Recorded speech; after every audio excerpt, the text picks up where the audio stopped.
नमस्कार, प्रणाम। मैं सुजीत मिश्रा। भारत के राष्ट्राध्यक्ष, भारत के प्रथम नागरिक यानी कि राष्ट्रपति रामनाथ कोविंद जी का कार्यकाल 2022 के जुलाई महीने में समाप्त हो रहा है। ऐसे में लाजमी है कि राष्ट्रपति का चुनाव फिर से होने जा रहा है। सवाल ये है कि क्या भारतीय जनता पार्टी की अगुवाई वाला नेशनल डेमोक्रेटिक अलायंस एनडीए इस बार भी राष्ट्रपति के चुनाव में बाजी मार ले जाएगा। आइए सबसे पहले जानते हैं कि भारत में राष्ट्रपति का चुनाव होता कैसे है। राष्ट्रपति का चुनाव में कौन मतदान करता है और किसके मत की क्या कीमत है, इस पर आज मैं आपको बताने जा रहा हूँ। सबसे पहले भारत के राष्ट्रपति का जो चुनाव होता है उसमें सभी राज्यों की विधानसभा और विधान परिषद के सदस्य और सभी लोकसभा और राज्यसभा के सांसद मतदान करते हैं। उनमें वो सांसद मतदान नहीं करते हैं या वो विधायक मतदान नहीं करते हैं जो राज्यपाल या राष्ट्रपति द्वारा मनोनीत होते हैं। और एक सबसे दिलचस्प बात यह है कि इन चुनावों को लेकर कोई भी राष्ट्रीय या क्षेत्रीय दल व्हिप जारी नहीं कर सकता है। व्हिप जारी करने का मतलब होता है कि अपने विधायकों को, अपने सांसदों को यह आदेश जारी नहीं कर सकता है कि आपको इस प्रत्याशी को वोट देना है। यदि कोई भी इस नियम का अनुपालन नहीं करता है तो उसकी सदस्यता भी जा सकती है, यानी को अपनी विधानसभा या लोकसभा की सदस्यता से भी हाथ धोना पड़ सकता है। आइए जानते हैं, भारत में राष्ट्रपति चुनाव में हर प्रदेश का अलग अलग हिसाब है, हर प्रदेश के विधायक का अलग अलग रोल है। भारत में वर्तमान में 543 लोकसभा सांसद हैं और 245 राज्यसभा सांसद हैं।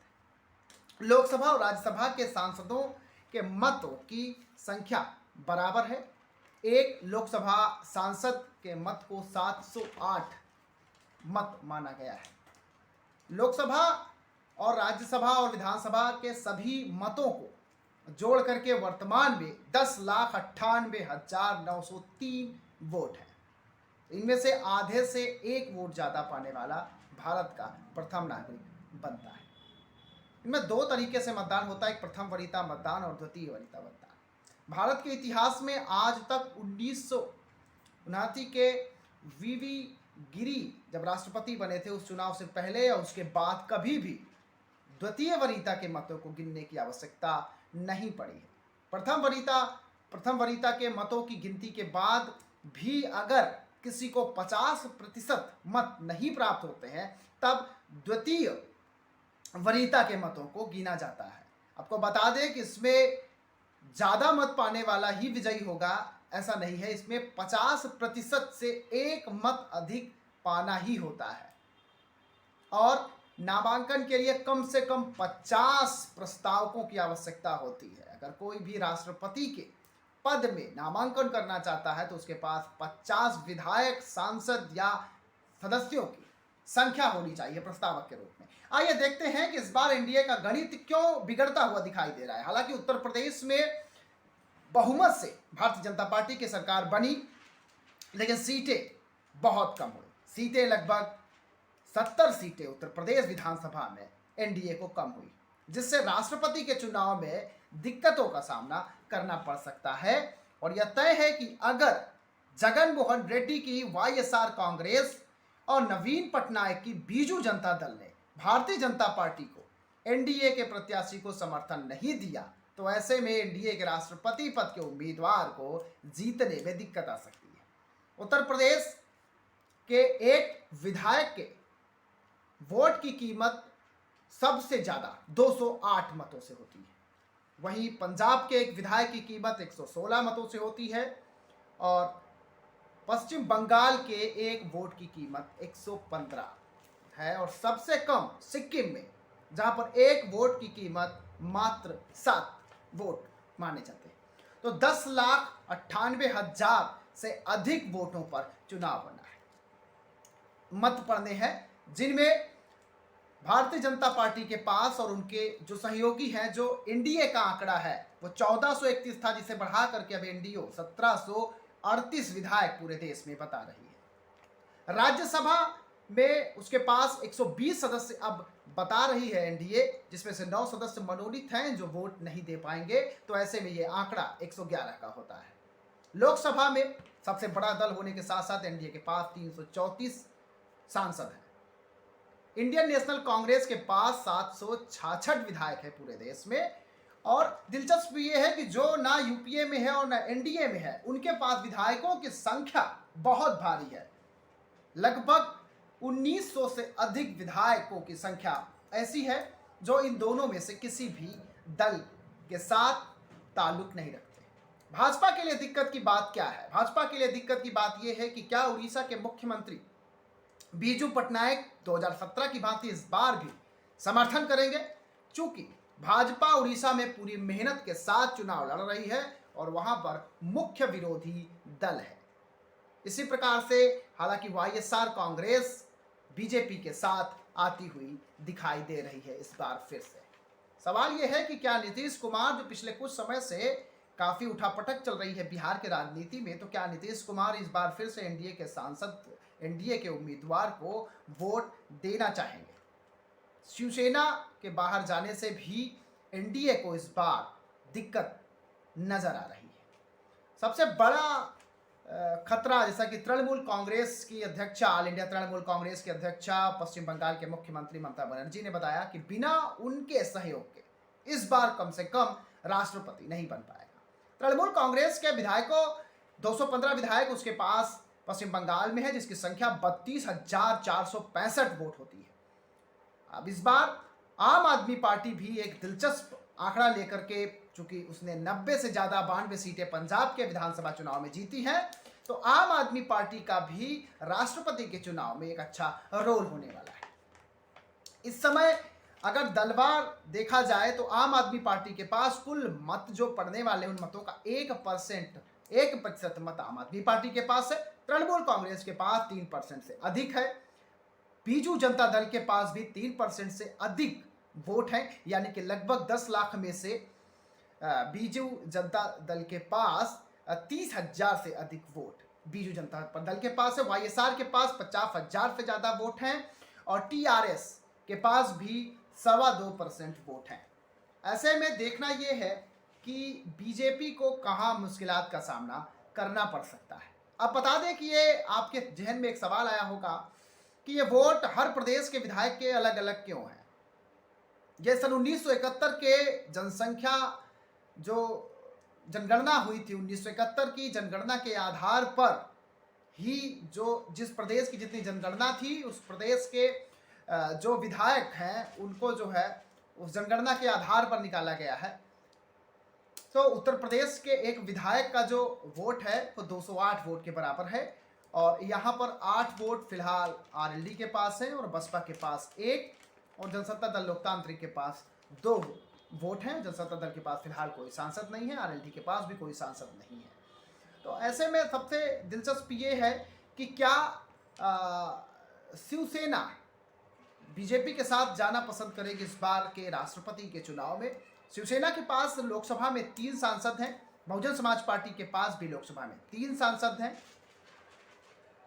और राज्यसभा में 29 सांसद इस समय हैं। टीएमसी के पास 13 सांसद, माफ कीजिएगा, लोकसभा में टीएमसी के पास 13 सांसद हैं, बीजू जनता दल के पास 9, आम आदमी पार्टी के पास 8, टीआरएस के पास 6 और राष्ट्रीय जनता दल के पास 5 हैं। ऐसे में राष्ट्रपति चुनाव में 5 लाख और 5,000 वोट चाहिए होंगे राष्ट्रपति बनने के लिए और इसलिए फिलहाल जो वोटों का जो गणित है, अगर वाईएसआर कांग्रेस और बीजू जनता दल भारतीय जनता पार्टी समर्थित एनडीए प्रत्याशी को वोट नहीं करते हैं और सारा विपक्षी खेमा एकजुट होकर के वोट कर देता है, तो भारतीय जनता पार्टी एनडीए को इस बार राष्ट्रपति के चुनाव में दिक्कतों का सामना करना पड़ सकता है। क्योंकि बीजू जनता दल भी इस बार, हालांकि कश्मीर से धारा 35 हटने के बाद बीजू जनता दल और वाईएसआर कांग्रेस, टीआरएस जैसी बड़ी क्षेत्रीय दलों ने भाजपा के उस समर्थन किया था उस कार्यक्रम का, उस जो कश्मीर के अंदर जो धारा हटाई गई और कश्मीर पे और एनसीसी जो एनआरसी आया था उस पर भी इन दलों ने मौन स्वीकृति अपनी दी थी और वहाँ पर भी किसी प्रकार के आंदोलन नहीं हो पाए थे। तो ऐसे में देखना दिलचस्प है कि क्या बीजेडी, वाईएसआर कांग्रेस टीआरएस समर्थन देती हैं। हालांकि इनके समर्थन के बाद भारतीय जनता पार्टी एनडीए के लिए राष्ट्रपति चुनाव में विजयश्री प्राप्त करने में बहुत ज़्यादा दिक्कतें नहीं रह जाएंगी। लेकिन देखना यह है कि चूंकि व्हिप जारी नहीं कर सकता है, कोई भी राजनीतिक दल व्हिप जारी नहीं कर सकता है, चूंकि ये गुप्त मतदान होता है और इसमें जो है 2 रंग के बैलेट पेपर इस्तेमाल होते हैं, एक सांसदों के लिए और एक विधायकों के लिए, और एक स्पेशल बैगनी रंग का, पर्पल रंग का जो है एक स्पेशल पेन चुनाव आयोग द्वारा दिया जाता है, जिससे प्रथम वरीयता के सामने 1 और द्वितीय वरीयता के सामने 2 लिखा होता है। इस बार हो सकता है कि वीवी वेंकटगिरी जो भारत के राष्ट्रपति थे, उनके चुनाव में जैसे द्वितीय वरीयता मतों को गिनना पड़ा था, चूंकि प्रथम वरीयता मतों के आधार पर 50% से अधिक वोट वो नहीं पा चुके थे, तो इसलिए द्वितीय वरीयता गिनी गई, उसके बाद डिसाइड हुआ था। तो हो सकता है इस बार भी दिलचस्प हो राष्ट्रपति का चुनाव और फिर से लगभग 52-53 साल के बाद एक बार फिर से देश में राष्ट्रपति के चुनाव भी दिलचस्प हो, जिसमें प्रथम वरीयता के साथ साथ दूसरी वरीयता के मतों को भी गिना जाए।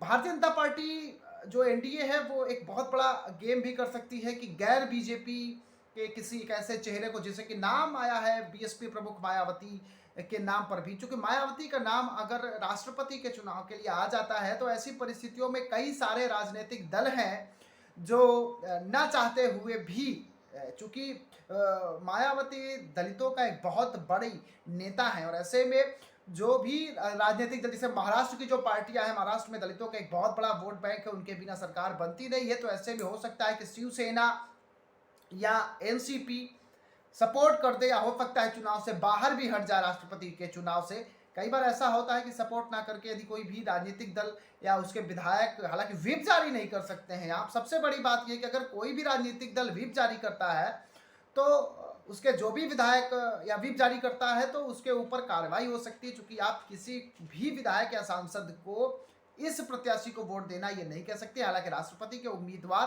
प्रत्येक राजनीतिक दल के प्रत्येक विधायक से, चाहे वो इंडिपेंडेंट हो, उसे जाकर के मिलते हैं और मत देने के लिए जो है उनसे अपना बात रखते हैं, और एक चुनाव प्रचार होता है राष्ट्रपति के चुनाव में भी जो उम्मीदवार होते हैं। और एक चीज़ है, हो सकता है कि इस बार 2 से अधिक उम्मीदवार भी देखने को मिल जाए, क्योंकि कांग्रेस जो है वो लीड नहीं कर पा रही है, और कांग्रेस को कोई भी राजनीतिक दल अपना जो छोटे क्षेत्रीय राजनीतिक दल है, जैसे टीएमसी है या आम आदमी पार्टी है, ये जो राजनीतिक दल हैं वो कांग्रेस को अपना मुखिया मानने की स्थिति में है नहीं। तो ऐसे में हो सकता है कि एक तीसरा मोर्चा बन करके भी राष्ट्रपति के चुनाव में पार्टिसिपेट करे। दिलचस्प ये होता है कि इस चुनाव में ऐसा नहीं है कि अगर 100 वोट हैं तो किसी को 35 मिल गए और बाकियों को 30 या 32 मिले हैं तो वो जीता हुआ घोषित होगा। राष्ट्रपति के चुनाव में यह प्रावधान नहीं है कि जो ज़्यादा सीटें पाएगा वो राष्ट्रपति, जो ज़्यादा वोट पाएगा वो राष्ट्रपति बन सकता है। ऐसा प्रावधान राष्ट्रपति के चुनाव में नहीं है। राष्ट्रपति के चुनाव में 50% से 1 वोट अधिक पाना ही होगा, तभी आप जो है भारत के सर्वोच्च पद पर, भारत के प्रथम नागरिक के पद पर आसीन हो गए। तो इसके लिए प्रथम वरीयता मत, द्वितीय वरीयता मत, क्योंकि 2 ही प्रत्याशी ज़्यादातर चुनाव में देखने को मिले हैं। देखने वाली बात यह है कि 24 जुलाई को महामहिम रामनाथ कोविंद का कार्यकाल समाप्त हो रहा है, उसको लेकर के दिल्ली में अब राष्ट्रपति के चुनाव को लेकर के भी हलचल तेज हो गई है। तो ऐसे में देखना यह है कि क्या रामनाथ कोविंद के नाम पर दोबारा जो एनडीए है, जो खास करके एनडीए का सबसे बड़ा दल बीजेपी की जो पार्लियामेंट्री बोर्ड है, क्या वो उस पर मोहर लगाती है कि रामनाथ कोविंद का कार्यकाल जो है वो दूसरा कार्यकाल होना चाहिए, या कोई ऐसा नेता लेकर के बीजेपी आती है जो निर्विवाद हो और निर्विरोध तरीके से उसको दिया जा सके। पिछले चुनाव में मीरा कुमार भारतीय राष्ट्रीय कांग्रेस और विपक्ष की तरफ से उम्मीदवार थी जो पराजित हुई चुनाव में। मीरा कुमार का नाम क्या दोबारा आ सकता है? हालांकि कहा यह जा रहा है, दिल्ली से कयास ये लगाए जा रहे हैं कि इस बार शायद किसी एक समुदाय विशेष को ध्यान में केंद्रित रखते हुए राष्ट्रपति के चुनाव में हो सकता है कि एनडीए कोई अप्रत्याशित नाम लेकर के सामने आ जाए। और ये तो तय है कि यूपीए या जो विपक्ष के जो राजनीति है वो भारतीय जनता पार्टी की राजनीति को देखने के बाद ही होगी। तो जब भारतीय जनता पार्टी अभी इस कयास में है कि क्या विपक्ष प्रत्याशी उतारता है या विपक्ष सरेंडर करता है। हालांकि इस बार राष्ट्रपति के चुनाव में भारतीय जनता पार्टी के लिए, चूंकि उत्तर प्रदेश में सीटें कम हुई है, पंजाब में हालांकि वो जहां था वही है, उत्तराखंड में उसकी सीटें कम हुई है, मणिपुर में उसकी सीटें कम हुई है, गोवा में भी उसकी सीटें कम हुई हैं। हालांकि गोवा के एक विधायक की वोट की जो वैल्यू है वो 20 के बराबर ही है, यानी कि यूपी का 10, गोवा का 10 विधायक बराबर यूपी का एक विधायक का वोट। और यूपी में जो 2 विधायक हैं जनसत्ता दल लोकतांत्रिक के, वो भी बीजेपी का कहीं ना कहीं समर्थन करते हैं, और बसपा का सिर्फ एक विधायक बचा है। तो ऐसे में बहुत ही दिलचस्प है। हालांकि पश्चिम बंगाल में काफ़ी अच्छी सीटें, 70 के आसपास सीटें बीजेपी के पास है, लेकिन फिर भी देश के जो हालात है, अगर वाईएसआर, कांग्रेस, बीजू जनता दल या आम आदमी पार्टी, तो खैर बहुत मुश्किल है कि वो एनडीए के साथ जाए।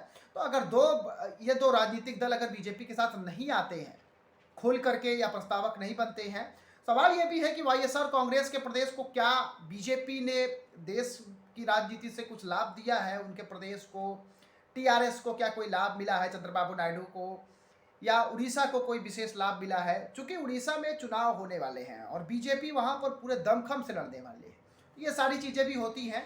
तो दिलचस्प ये है कि इस बार हो सकता है राष्ट्रपति के चुनाव में द्वितीय वरीयता मतों को भी गिना जाए, क्योंकि कई सारी राजनीतिक पार्टियां हैं जो शायद राष्ट्रपति के चुनाव में पार्टिसिपेट ना करें, ना वोट दें, और बाहर भी रह सकती हैं तटस्थ। और एक चीज़ है कि नीतीश कुमार जो नाराज चल रहे हैं, उनको भी थोड़ा सा, हालांकि नाराज का कोई बहुत बड़ा ऐसा है नहीं कि नाराज चल रहे हैं, लेकिन चूंकि विधानसभा अध्यक्ष एक मसले पर लेकर विधानसभा अध्यक्ष को जिस तरीके से उन्होंने सदन में लताड़ा था, सदन पर टिप्पणी की थी, एक विवादित स्थिति बन गई थी सदन के अंदर, विधानसभा अध्यक्ष जो बीजेपी के हैं और ये इनके बीच में, तो उससे कयास लगाए जा रहे हैं कि बीजेपी पश्चिम बंगाल में जो, सॉरी बिहार में जो सरकार चल रही है उसमें सब कुछ बिल्कुल नॉर्मल तो नहीं है। तो ऐसे में हो सकता है कि राष्ट्रपति चुनाव से एक नई राजनीति देश के निकले, चूंकि 2024 से राष्ट्रपति के चुनाव को जोड़कर देखा जा रहा है कि कौन सा राजनीतिक दल किस विचारधारा में, किस टेंडेंसी के साथ जो है, किस